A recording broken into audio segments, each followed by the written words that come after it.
ولا ميكا ولا كاميليا. مسلم عمل خطوبة ولا ألف ليلة وليلة بعد ساعات من انتشار أخبار ارتباطه بالبلوجر كاميليا عصام. وسعيدة الحظ الجديدة محدش ممكن يصدق هي مين. يا ترى ازاي قدرت تقنعه بالجواز بعد انفصاله بشهرين؟ وهل فعلا هي سبب طلاقه من البداية؟ تعالوا نقول لكم الحكاية. من ساعات قليلة انتشرت أخبار عن إن في قصة حب ما بين كاميليا عصام ومطرب المهرجانات مسلم، وإنها السبب في طلاقه من ميكا البغدادي. والأخبار دي هزت السوشيال ميديا كلها، والكل بقى يقول عليها خطافة الرجالة. لكن مفيش ساعات قليلة وربنا أظهر الحق، وإن كل اللي اتقال ده كان إشاعات ملهاش أي أساس من الصحة، ومن غير حتى رد فعل واحد من كاميليا.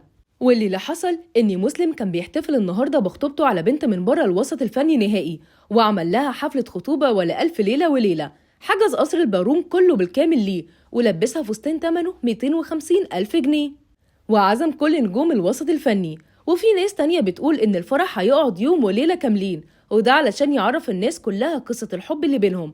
وكل اللي بيحصل ده حصل بعد شهرين بالتمام من طلاقه. البنت اللي مسلم خطبها اسمها يارا، لكن لا هي بلوجر ولا حد مشهور. كل اللي الناس عارفينه عنها هو اسمها اللي مكتوب في الدعوات اللي كانت محطوطة للخطوبة.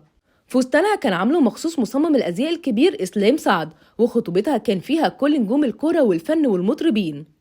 الكل كان بيقول إن أكيد يارا هي سبب الطلاق، خاصة إنه انتشر أخبار وقتها إن الانفصال حصل بسبب الخيانة، وإنه مسلم هو اللي ما كانش عايز يكمل، رغم إنه وقتها قال إنه حاول كتير. وكتب بوست وقتها على الفيسبوك بيقول: الحمد لله على كل شيء، تم الطلاق رسمي بيني وبين ميكا البغدادي. للأسف ما كنتش أحب تكون دي النهاية، ويعلم ربنا إني رعيت الله وتمسكت ببيتي أكتر من مرة، ولكن الحمد لله على كل شيء، وإن شاء الله يكون بينا كل احترام وتقدير، وده علشان سلامة ابني. كل واحد من النهاردة في حاله، ربنا يكرمها بالأحسن ويكرمني بالأحسن.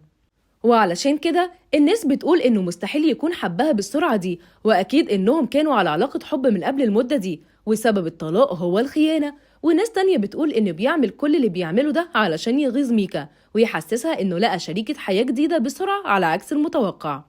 قولولنا إيه رأيكم في تصرف مسلم، وتفتكروا الجواز ده عن حب ولا الموضوع كله كيد في طليقته؟ شاركونا رأيكم في التعليقات، وما تنسوش تفعلوا زر الجرس والإشعارات علشان يوصلكوا كل جديد من موقعنا، موقع صوت الملايين.